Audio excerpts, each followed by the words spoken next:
Welcome to the Living in Alignment podcast. My name is Amy Landry. Through a collage of conversations, here we distill mindful living and timeless wisdom within a modern, everyday context. Thank you for being here. An Indian yoga practitioner in the Shankaracharya tradition, Susanna Barkataki is the founder of E-RYT Yoga and Wellness Institute and runs E-RYT Be Well 200 and 500-hour yoga training programs. She's a certified yoga therapist and author of the forthcoming book, Honor Yoga's Roots: Courageous Ways to Deepen Your Yoga Practice. With an honours degree in philosophy from UC Berkeley and a Master's of Education from Cambridge College, Susanna is a diversity, accessibility, inclusivity, and equity yoga unity educator who created the groundbreaking Honor, Don't Appropriate Yoga Summit with more than 10,000 participants. And I'm absolutely thrilled to have Susanna on the podcast today. Welcome. Thank you so much for your time. I'm so happy to be here. So I would love to lay some context and framework for all the people listening out there, particularly if they don't know your work. Would you mind sharing with us your story? I think that you're an incredible advocate for your message. How did you come to be here and really be putting this work out into the world? You know, it's so funny because like so many of us, I think it was almost accidental, right? It's the path that led me to doing what I do, but being mixed and British. So my dad is Indian, my mom is British, and I was born in England, but we had to move to the US because of kind of getting away from discrimination and violence against mixed race families. My whole life was sort of set against this context of separation. And we were looking for belonging and for a place where we would feel included. But even in the United States, I still felt like I didn't belong, and I still felt not welcome because of, just the way that we were treated, and me and my brother were treated. And so for so much of my life, I actually felt like an outsider and like a misfit and like I didn't belong. And only through the practices of yoga was I able to come back to a feeling of belonging to myself and a sense of unity, like real, true inner unity.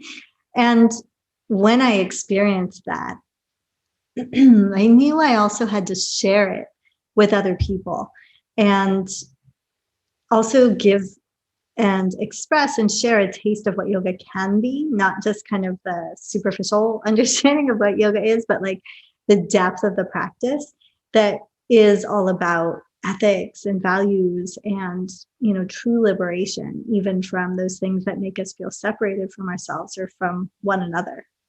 So that's kind of the short version.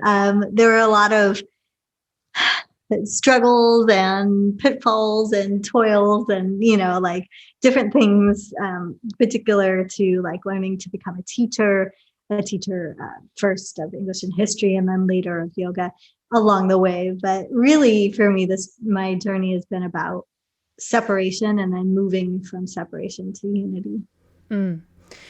Your book, which as you know, I've been fortunate enough to read an advanced copy, and it's exceptional, and we'll talk a little bit more about that later. But I am incredibly appreciative of this work because as someone who's traveled a lot in India and, not only immersed in yoga, but Ayurveda and Odissi dance, and I have this real deep appreciation for Indian arts and a fear that it's in some respects not only being diluted but being lost in many ways.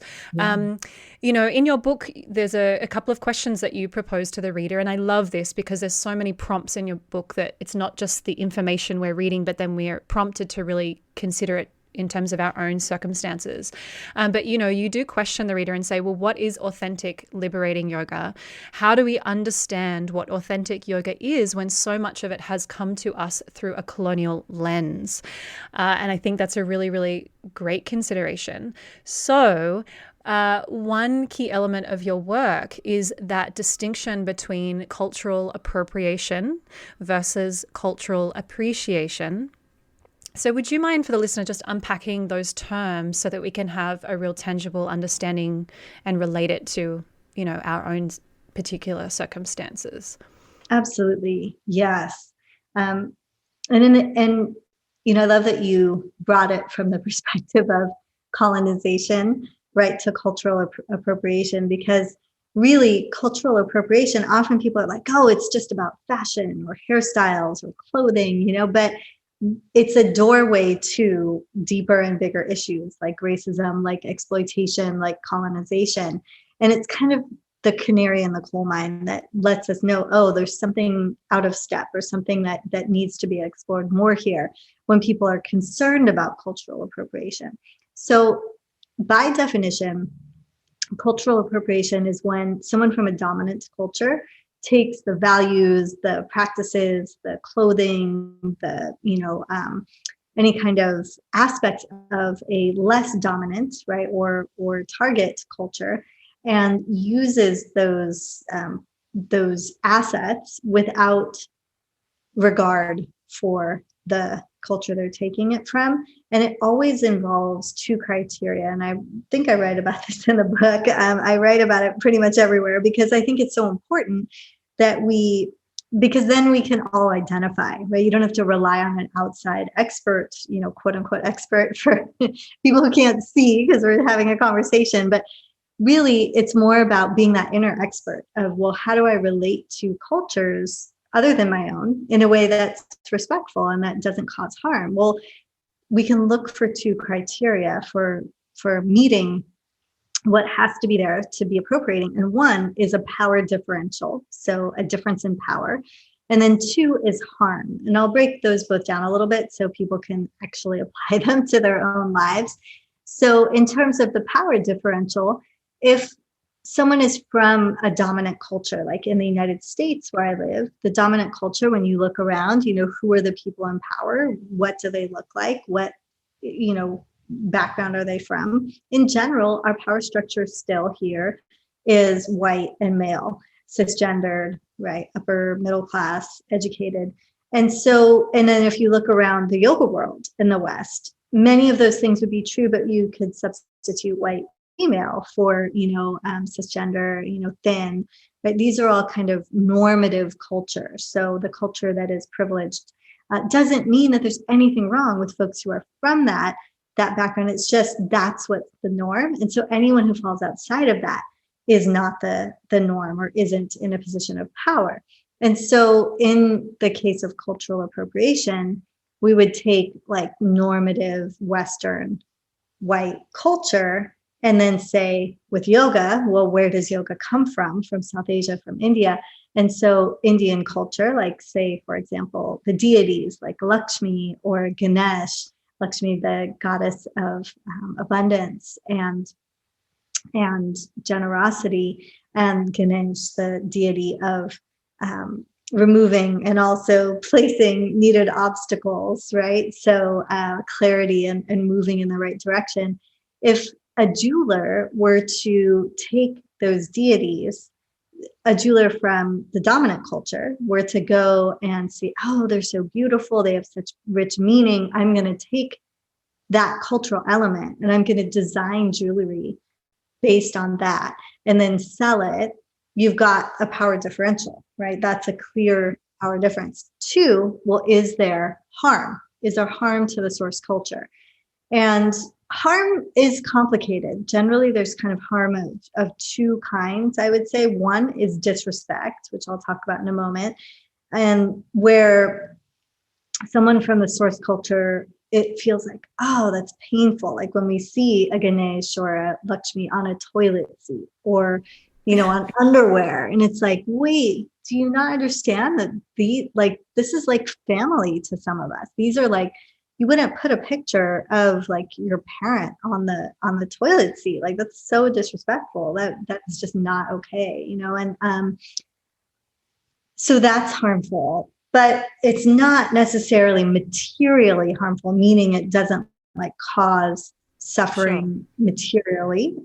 But if there's like designs created or say that Western jewelry creator has gone to India and sees a design by a local artisan, copies it, takes it, and then profits from it without giving any reparations or any money back to the source from which it came, then that's actually causing material harm, because that artisan is not benefiting from the transactions that manufacturer is making.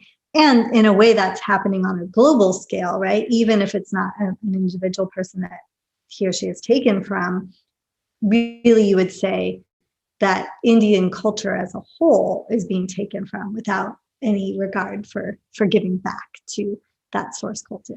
So there's almost what I'm picking up from you, and this has definitely been my understanding of what you're speaking to comes through having read your book. So I just want to emphasize that importance. But there's elements of obviously exploitation, even if it's, through ignorance. But there's also that sense of sterilization, which you speak to in your book, and that white centering. So it's like that dominant culture going to another culture, totally watering something down, taking an aspect of it, not really understanding it, commercializing it, making money off it, and that's it. And I mean, there's so many elements, as I've come to learn, and I'm still trying to unravel it from your book, that, really make up that element of appropriation. But I think when we can look to social media, it can be quite clear in a sense, and, media in general in terms of yoga. So in contrast to that, and this is another thing that I love about your book, because it's like, okay, now that I know this, and it's like, you can be innocently ignorant for so long, but if you're listening, for example, to this podcast episode, you're no longer innocent. It's when we know better, we have to do better, right? So we need to now look to, okay, well, what can we do with this information? And so your explanations, I don't know if you want to speak to what cultural appreciation is and how that is comes from more integrity and humility, but how can we do better once we understand cultural appropriation?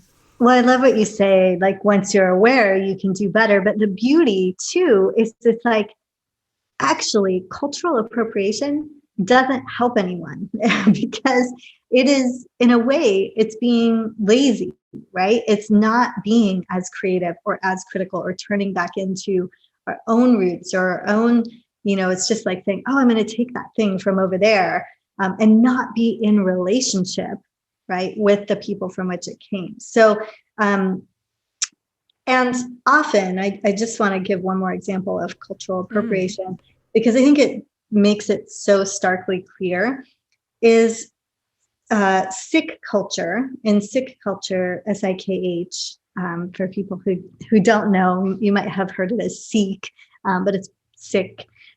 Men wear turbans, and those turbans are actually a sign of their faith and an indication of, I will stand up, I will serve, I will be of assistance to anyone who needs help. But often, at least in the United States, I don't know about where you are, unfortunately, many men are targeted and discriminated against based on the mistaken identity that they're mistaken for Muslim and another South Asian, an Asian identity, and then an African identity, and then harmed based on this mistake of culture and of white supremacy, right? Fear of those different than the norm. And so when a company like Gucci, which is a Western fashion company, took the Sikh turban and turned it into a fashion statement and put it on white models and sold it for $2,000, that's a clear example, right? It's like, oh, so cringeworthy because it's like, no, you can't just take something that's not, it's not just fashion for a Sikh man, it's part of, a Sikh person, that is part of their faith. And two, don't just like take the glamour of the culture if you're not going to be willing to stand with the suffering of what we have to go through, for being called dot heads or being called terrorists or being told to go home, something I and most of my South Asian siblings deal with and have dealt with for much of our lives. And so there you can start to see, well, oh, that's why people are mad about cultural appropriation, because it actually points to a bigger systemic problem.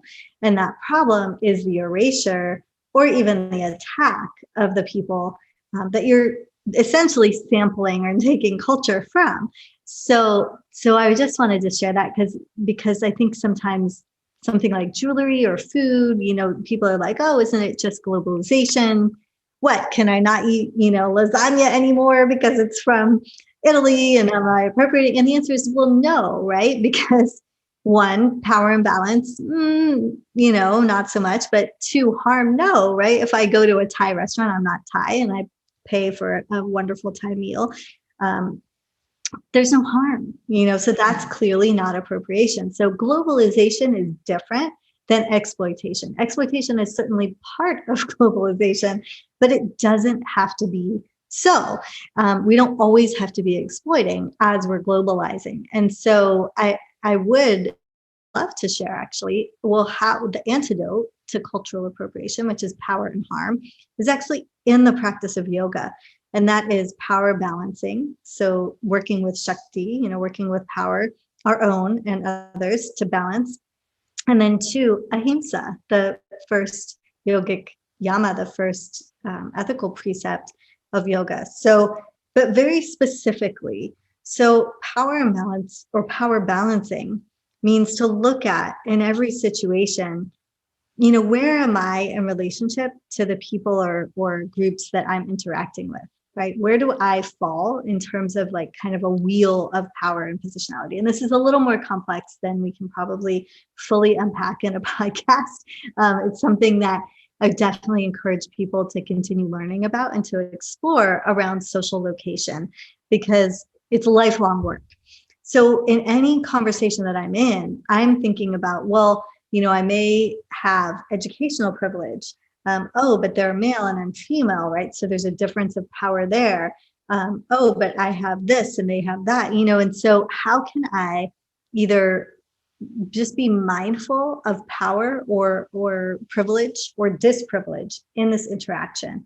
And when I'm aware of my power and privilege, use it to uplift. So for me, for example, as someone who's in the West, someone who's mixed, so I'm lighter skinned. You can't tell because I'm on audio, but I'm brown. I'm clearly a brown person, but I'm a lighter skinned brown person. And so I have light skin privilege. And so, and I'm sweet, right? Like I'm a sweet person. And so in many ways, I get invited in to have these conversations where a darker skinned or more, maybe more like forceful, kind of powerful, direct person may not be. And so I, as using my privilege, I'm always going to be like, hey, great. Yes, I'll do this festival, or yes, I'll do this thing if I'm invited.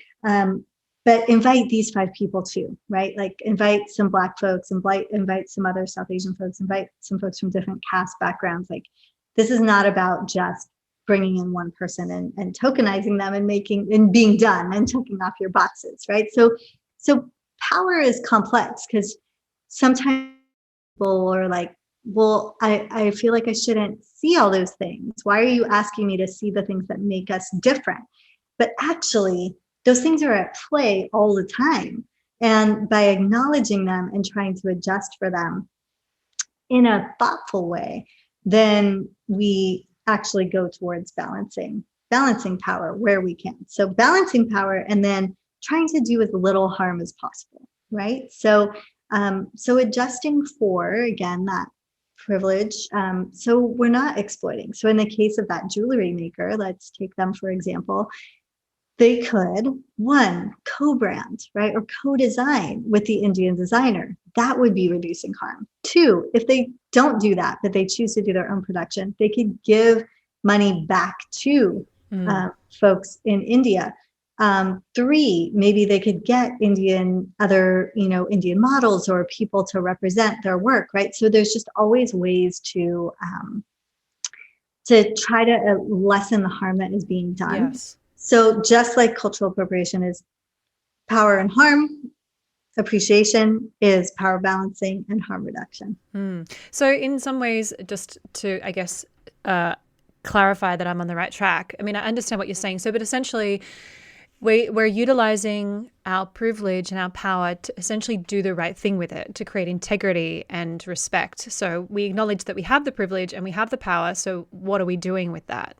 Rather than being, ignorant but and this is the thing, when I was reading your book too, I was like, oh, but it's such a fine dance between, appropriating and allowing ourselves to be ignorant, and then dropping into something like virtue signaling and going from one end of the spectrum to the other, where it's not coming from a place of sincerity, and we're just trying to, okay, let's go and get a bunch of teachers that are of color so we look like we're doing the right thing, and it's like, it's a really delicate, I guess, dance. And I guess it just reflects that there needs to be this deep sense of, sincerity, integrity, where it's not for show. It's like a true desire to actually make a difference, whether people see it or not.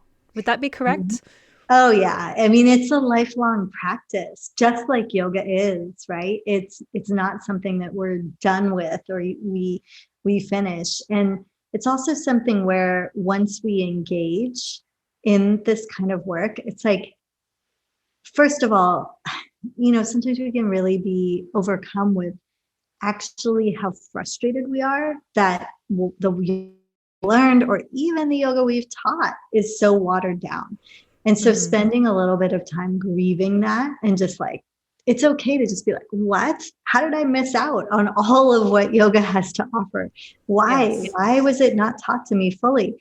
So to take some time to, one, grieve, and then two, like, learn, right? Sign up, learn all of the issues. And it almost feels like you're kind of going deeper and deeper and deeper, and like, oh, I didn't realize that, and I didn't realize that. And it can feel a little bit discouraging. So I think having community really helps, or people to talk to, or, converse with and support. And then also not trying to be perfect with it. Actually, perfectionism is a quality of white supremacy. It's a way that unless we can do it perfectly, we make ourselves wrong. And then if we're going to be wrong, well, why bother at all, right? So that's not so helpful. What's actually helpful is to say, hey, and I do this often when I teach, is like, I'm here and I'm going to try to do my best. And I may cause harm, and I acknowledge that both harm and healing, as one of my colleagues, Jasmine Hines, says, harm and healing happen in the same space. And so I'm not going to be perfect. It's not all going to be, rosy and beautiful. And actually, if we think that a yoga practice leads to a life where there is no suffering, or there is no challenge, maybe it's a different kind of practice, but that there's space for that. There's space for the mess ups. There's space for realizing, oh, I'm tokenizing, or, people are mad at me and they think I'm being tokenizing, but really I know that I'm in this for the long haul.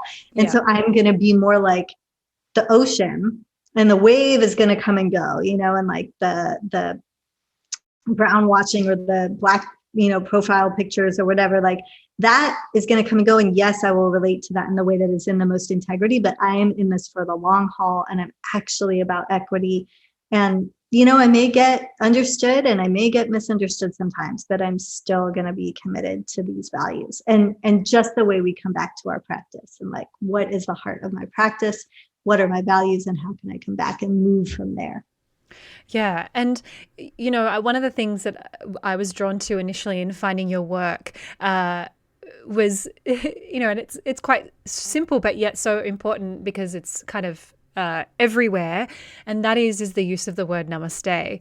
And I loved in your book how you said you're humble enough to say, I even sometimes fall into saying namaste after class, even though, and probably for many people listening, they're thinking, well, what do you mean? What's wrong with that? But, if you've traveled a lot to India, of course, for the listener, you'll know that it's generally a greeting, which you obviously mention on your website and your blog, and also in the book. But we fall into those habits, that conditioning often of closing the class. And that was something, after a lot of travel in India, it didn't feel right anymore. But I can look back and not feel bad about it. But now that I understand, and even still now, I occasionally fall into that, just habitual kind of rounding out of the class and close with namaste, but I'm kind of okay with that because it's not perfect, but I'm conscious of it, and it's the slow unraveling of what is more appropriate, and at least why am I saying this? What does it mean? Why am I saying it? And why am I choosing to say it now? And I love that you said that, that's something that you're experiencing as well, that, we can't, like you said, we can't be perfect. We can't be perfect. And I'd love to read just something brief from your book as well. And you say there is a difference between being skillful and attuned to the community one is connecting with, and intentionally removing elements from the practice to make it more palatable to a normative audience. And I think that that's such a great clarification. I don't know if you want to unpack or elaborate on that a little bit, but as yoga teachers in the West, I think if we are consciously doing this work, we can feel a little overwhelmed or unsure about how to move forward. But even one of the examples that you raise a lot, both in your book and on your website, is the use of Sanskrit. Yes, I'd be happy to talk about that.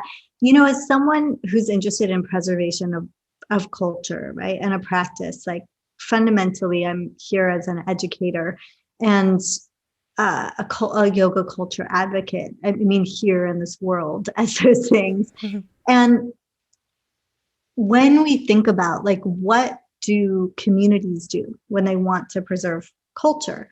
Well, they go to the language, they go to the customs, they go to the songs, they go to the chants. And those are the things they teach their children, and they teach their children's children, and they want to be preserved. And so when we're talking about yoga, it comes to us through language, and that language is primarily Sanskrit. It comes to us through a tradition, and that tradition is primarily Vedic tradition, and tantric as well. But there are ways that we can help to preserve, even if just in our own knowledge. We don't even, I'm not saying everyone has to teach a certain way. I would never say that. I think my goal really also is to get people to think critically about these things, and then decide for yourself from a more informed place what you will do and not do, and that may change as well based on the situation. So I can never give anyone a rule book, but what I can say is, I think for me, my practice of yoga deepened when I studied with my teacher, Shankaracharya, in Bihar, and I sat with him while he chanted shlokas from the Bhagavad Gita. And then we would spend 3 or 4 hours just on one sutra, one line, and unpacking that line and thinking about what it meant and all the different interpretations of the words and their philosophical and life applicable meanings, right? So there's so much in the text and so much in the language that if we're not learning it, we kind of deprive ourselves of that depth. So that's one, is I will be a lifelong student. I'm a student of Sanskrit. I am not a Sanskrit expert by any means. I'm definitely a student. My pronunciation isn't perfect. It's not even great. But I try. And I think that's part of what's important. I didn't grow up, even though my father can read Sanskrit. It's not a spoken language, and my family speaks Assamese and Bengali, which are very different than Hindi. And so there's just, I guess I just want to say, no one should feel bad for trying. I think it's important to learn and to try. And to learn the language from which this practice has come, as much as possible, even if that means you're okay, I know about the yogic values, the yamas, for example, like ahimsa, and maybe you practice with it and you practice saying it to yourself, and then you doing it as much as possible. That's something I do every week. I practice with a different yama. So ahimsa, non-harm, satya, truthfulness, asteya, non-stealing, or generosity. And I'll take that theme and I'll work with it through my week. And when I was early on in teaching, I would take that theme and work it through my teaching. And so I wouldn't necessarily use a lot of Sanskrit in my classes, but I would weave in a particular value, and then maybe talk about how I was working with it in my own life, and invite people in to learn. And it's the same with yoga asana. I've taught all ages, mostly in fact, my early days of teaching, because I didn't actually study yoga to become a teacher. I studied because I loved it and to deepen my practice, probably like many other people. And yet I was a teacher. I was a high school teacher and then later an elementary school teacher. And I have a child, a 7-year-old. And so I've taught children's yoga a lot, but I weave in the philosophy. And I even bring in the Sanskrit. I just do it in a scaffolded way. So I might bring in a book and do a lot of shapes, asana shapes connected to the story. But maybe the book has a theme, like a lot of children's books do, about kindness. And then I'll say maybe at the beginning or the end, there's a yogic principle connected to the ahimsa. Okay, everyone say ahimsa, not himsa, harm, right? And so they learn. And I've taught that even with 2-year-olds, 2 and 3-year-olds. And even those young minds they understand that so much so that later on, I went back like just in this one class that I was teaching before COVID, before we've all been in isolation. But when I was teaching in person, I've introduced that concept of the school year. And then somewhere halfway through the year, there was a boy who bit another boy, like just for no reason, like just went up and didn't have that self-control and bit his friend, right? And the friend who got bitten, I was there, just helping on the yard before my next yoga class with the other kids. And I went up to him, I was like, are you okay? And I had a relationship with this child. So I was like, I don't understand why you didn't hit him back. Or push him, or like why you just let him bite you. And he said, Miss, it's the power of ahimsa. It's like, so what? Beautiful. Yeah. They're like sponges, aren't they, kids? Yeah. And so we can build in little bits, and that I think is like, we don't have to go back to that quote that you had pulled all the way to like, we have in the US something called Noga, meaning like no Sanskrit yoga. Oh. Or no Om yoga. We have these, So we don't have to go to this removal. Wow. Yeah. I didn't even know that. And that highlights, you mentioned earlier in this chat, like how we lose if we are practicing cultural appropriation, we are losing too. It's not just the culture it comes from, because we are losing the juice. Like we are not getting the nectar of the practice. We're actually limiting ourselves, which is, where Sanskrit is also so potent. And, and I also too am not proficient in it, but I am naturally a talker and a communicator. So it was one of my favorite things to learn when I started teaching. But, I usually say to the teachers that I mentor, if you want to integrate it, but you're worried about what your students think, in terms of postures, say the name in Sanskrit and the English translation. Say Trikonasana, triangle pose. So they get both. They're also learning, but you are also keeping that nectar of the practice and that integrity.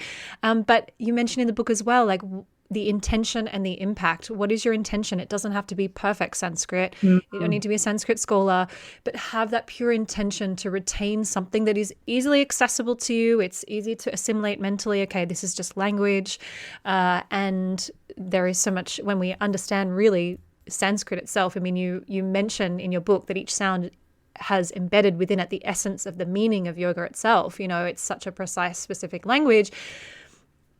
There is nectar that we can just even share with our students in using the correct language. And then there's your intention and there's your impact. And it doesn't have to be complex, which is I think this is so exciting and so wonderful.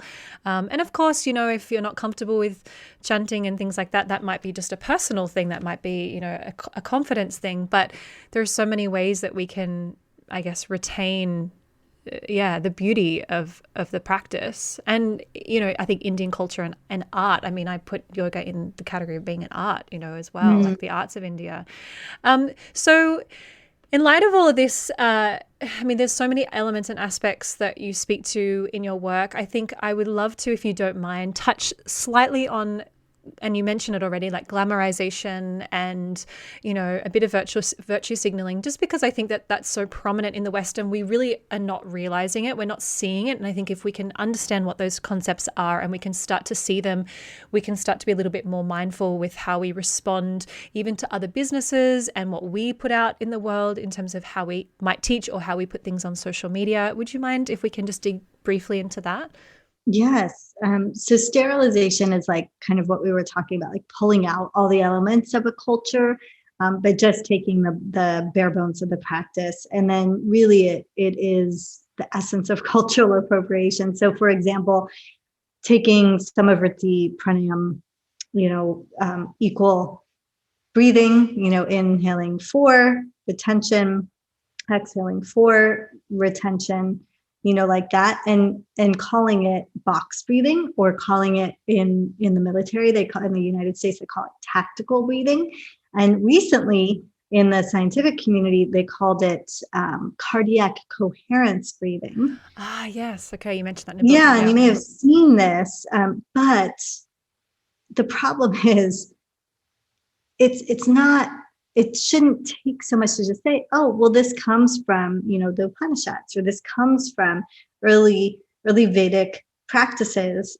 And if you want to learn more, go check out a deeper yoga practice, right? It's like, but that doesn't happen. It's just the practice itself is stripped down and then rebranded essentially to be something completely new. And that's when you really got sterilization at work. Now, are there times where it's skillful means, right? For me, I live in Orlando, Florida, in the South. If I'm teaching in a older folks' home, where it's not so useful to use Sanskrit, it's not going to be so useful, there, I might just say, this is a practice that comes from, early yogic practice from India. It's used in the scientific community. It has these benefits. It lowers blood pressure, right? So I'm going to talk about the benefits. I might even share a little story from my life, and then I'm going to teach it, right? So it doesn't mean you have to like shove culture down people's throats at all. But the antidote to sterilization is really just to do like a spiritual lineage acknowledgement, acknowledge where the practice comes from. And then on the other side is glamorization. And glamorization is where, it's like you see someone like a Western yoga teacher wearing a bindi, has like 5 mala, necklaces, has all the clothes, and, it's just like always chanting or using. And there you're like, well, wait, okay.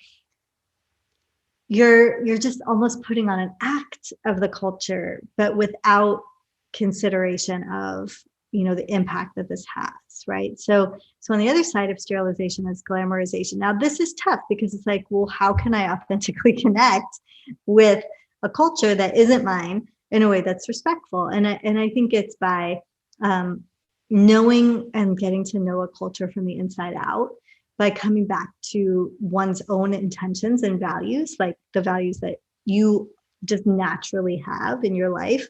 And then many of those will probably line up with yogic values in the case of yoga, and then going back to practicing those. And so when it comes to virtue signaling, which really is like trying to show that we're more kind of woke or like aware to these issues, then we might be, or trying to do it just to look that way.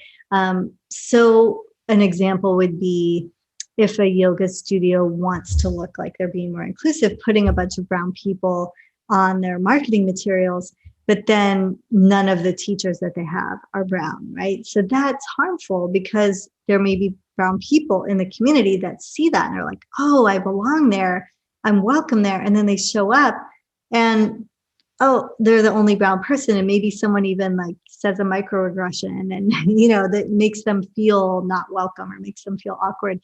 So instead of virtue signaling, instead of doing something just to look the right way, to actually be okay with like, hey, I might mess up. I'm not perfect at this, but I'm going to try.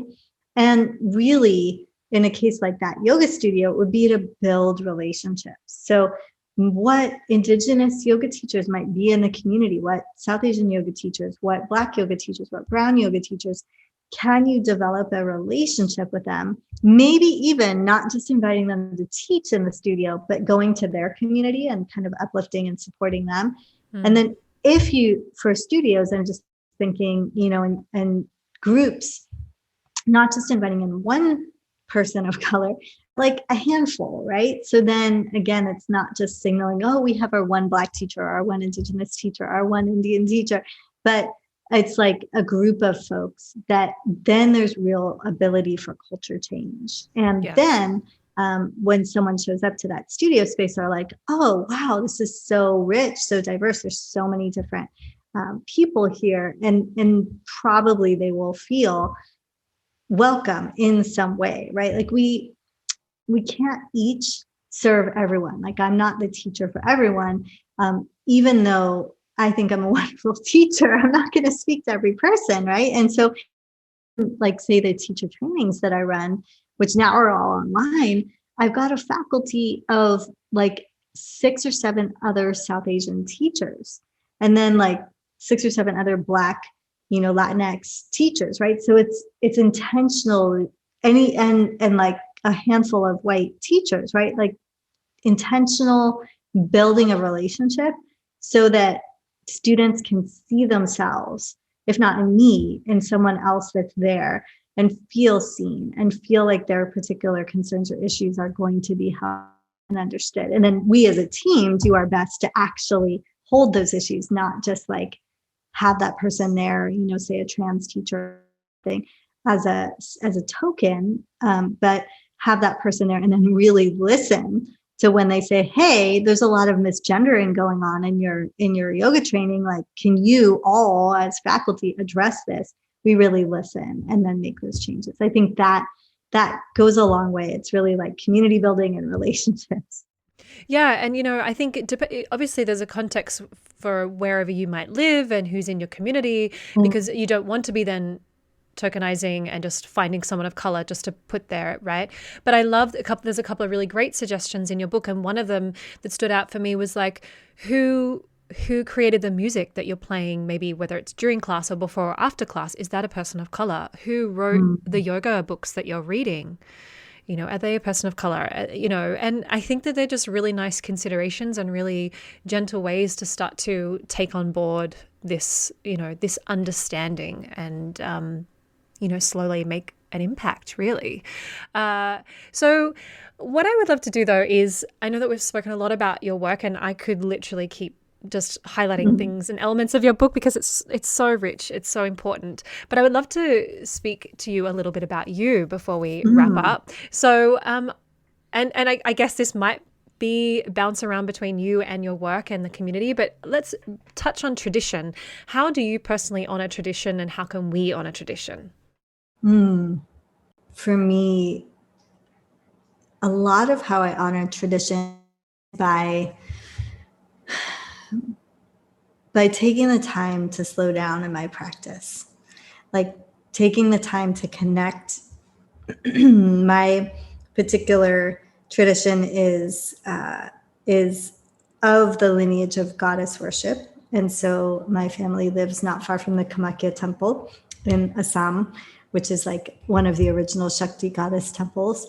And a lot of the practice is tantric practice. Now, tantric in yoga doesn't mean sex. In the West, we think tantric means sex, but really it just means like focused on the teachings of nature and embodiment, and not just the mind, but also embodied practice. And so paying attention to those types of invitations through the day, and it's simple things, really. It's like taking time to connect to the ancestors, to look at my ancestors, to connect to the elements like water and replenishing a water bowl that may be on the altar, or looking at the dew on the tree outside my window and just acknowledging the sacredness in that, or the sunlight, on a branch, or the butterflies that are flying by outside the window, and really just paying attention to the moments and coming back to a practice that, that only is in the moment. It's like Hatha Yoga Anushasanam, the first sutras is in the Yoga Sutras, right now is the yoga, not anywhere else. It's not in the future. It's not a plan for how to practice. It's not this morning or didn't do this morning. It's right now. Like, how can I practice right here and now? So I do try to, or I just come back to that moment by moment, being there with the practice. And that's a lot how I try to honor tradition. And then also like listen to what my aunties and uncles say, and do be respectful to my elders and to their requests. I appreciate your reference to Tantra as well, because it gives that element of richness and ritual and sacredness to the everyday, to that householder life and to all the little things that we do. And it's how we weave yoga into that embodiment of just living and breathing yoga, day by day. Yeah. And as a mom, like, let's be real, right? Like, I don't have time the way I did for 30-day, silent retreats, or even an hour of yoga asana uninterrupted in the morning sometimes. And so my practice really has had to shift and become one of those of, it's not doing yoga, it's being yoga. So how can I be yoga moment to moment to moment, whether I'm with my child or, teaching a class or writing in my journal or, resting or whatever, gardening or shopping or whatever it is, like getting food, making food, whatever I'm doing, how can I be and embody yoga in that? Beautiful. A couple of random questions for you though. What's your favorite sound? Oh, I will do my favorite sound. Oh, great.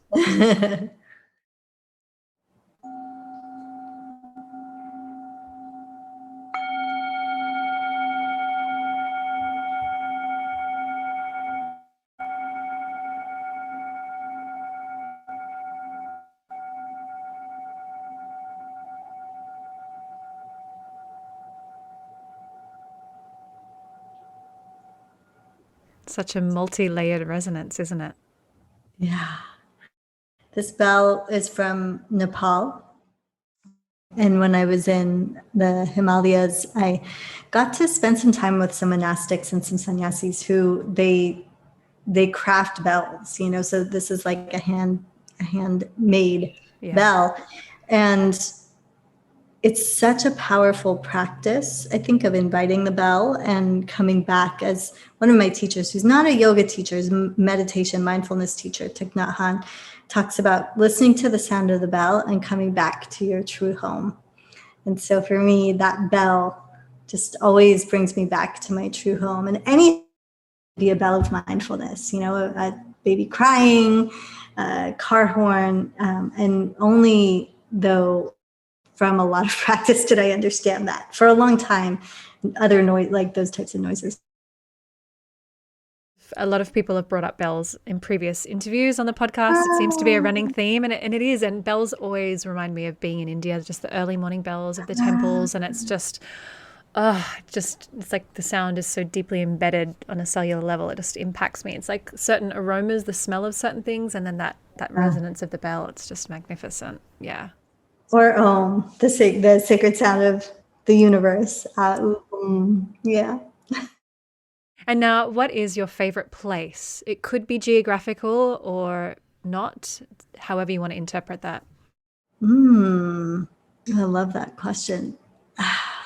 What's coming up, maybe because I was just talking about the Himalayas, is in the foothills. Gosh, there's so many places. Oh my goodness. I have so many favorite places.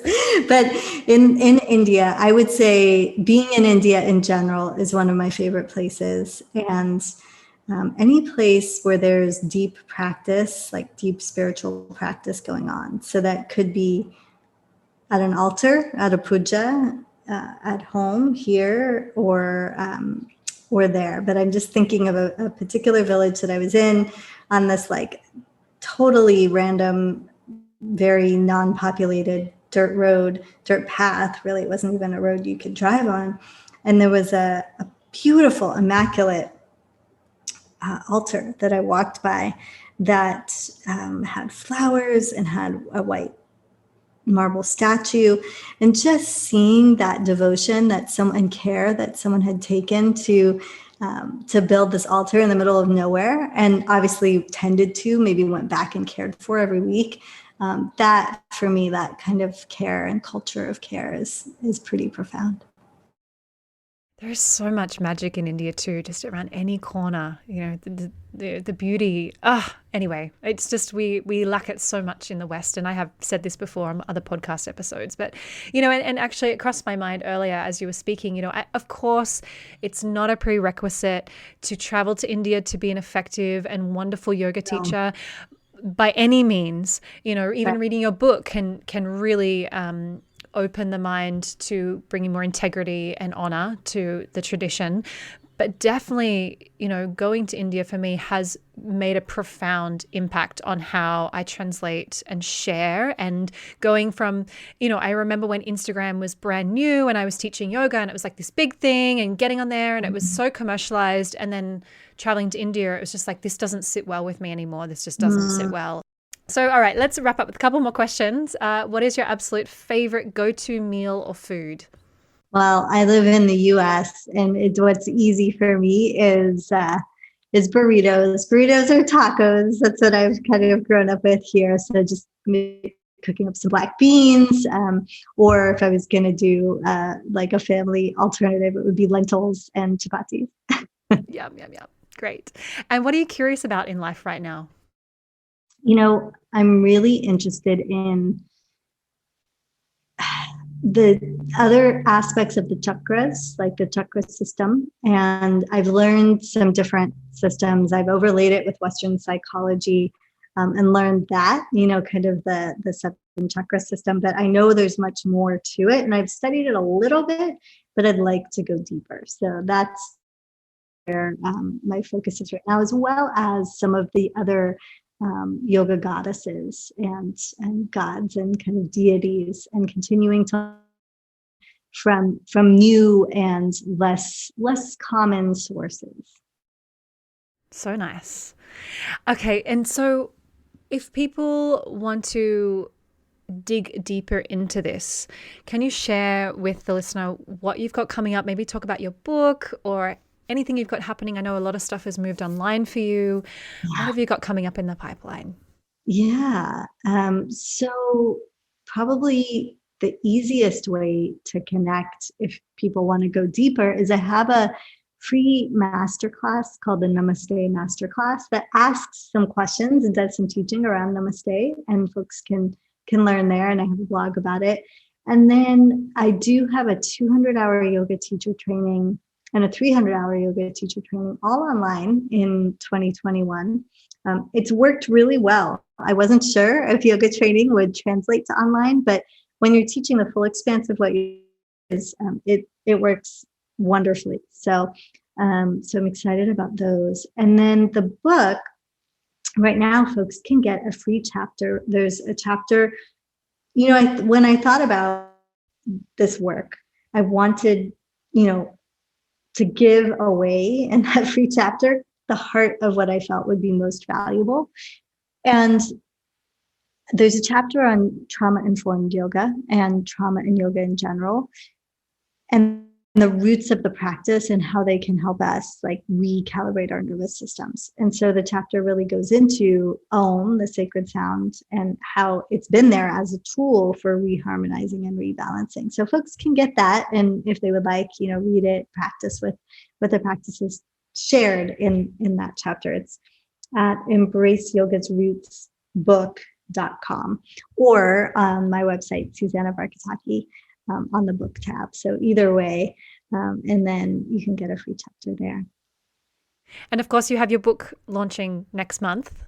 Yes. And then the book will be launching. So it'll be amazing if folks want to buy it and read it and, have discussion groups and share it in yoga community. It's the kind of book that really is, I am I'm a shy person at heart, but I do have some fire. And so it's a book with like loving, compassionate fire, meaning it'll get you thinking, it'll stir up emotions and hopefully provoke conversations. And so it is the kind of book that I see as a workbook and a book to be highlighted and like dog-eared and, maybe thrown across the room and then picked back up and just like engaged with. So, yes. So it'd be great if folks do want to buy it and share it and, explore it. And obviously the listener can't see you right now, but you've got a copy right in your hands and you literally just unpacked them today, which is incredibly exciting. It looks so beautiful. And so, yes, I will plug everyone into, your links and direct everyone in the show notes and whatnot to how they can access that. Do you know where it will be available to purchase? I believe at first, because this is just the way the world works, it'll be on Amazon. So after that, I'll have it in smaller booksellers. Mm-hmm. But because I had to self-publish, just all the things that go into that, it's just going on one place at first. It'll be Amazon. Well, at least it's globally accessible in that light. So, okay. Fantastic. Yeah. That's so exciting. I'm thrilled for you. So congratulations. Thank you, Amy. Thank you for, just like going in deep and reflecting on this, and for the listeners, and the community that you all have. So appreciative. Yeah. And look, for anyone listening, I do from the heart believe this book is so imperative for anyone that's new to yoga. So it's very easy to assimilate the terminology, the explanations. There's a great glossary in there. But for anyone that's been teaching for no matter how long, anyone that's a studio owner, anyone that does teacher trainings, it's such an imperative book. And I feel like it could be such a great book to have as like a book club in a community of yoga teachers or yoga students or what have you, like that real open discussion forum, which can help us very much unpack just the conditioning that's happening, within each of our own communities, which is so promising and so exciting in many ways. Hey, would you like to share the best place people can find you on social media? Sure. So I share a lot of provocative and, questions and inspirations on Instagram. So at Susanna Barkataki on Instagram. And you can look up the spelling of my name or in the show notes. Well, from the depths of my heart, thank you so very, very much for your time today and for coordinating the different time zones again. And I'm so grateful to have been able to dive into your book and your work and your wisdom. And it's incredibly important. I know I keep saying that, but it really, really is. And it's an exciting conversation that we can have. And so, thank you. If this episode was of value to you and your life, please subscribe. And if you can think of someone who would benefit from this dialogue, please do them a favor and send it their way. If you feel called, hop on over to iTunes and leave a 5-star review. This is the best way to get these conversations into the ears and hearts of our wider community, to those who need it most. You can find me at amyelandry.com or over on Instagram at amyelandry. May we all move a little closer to a life living in alignment.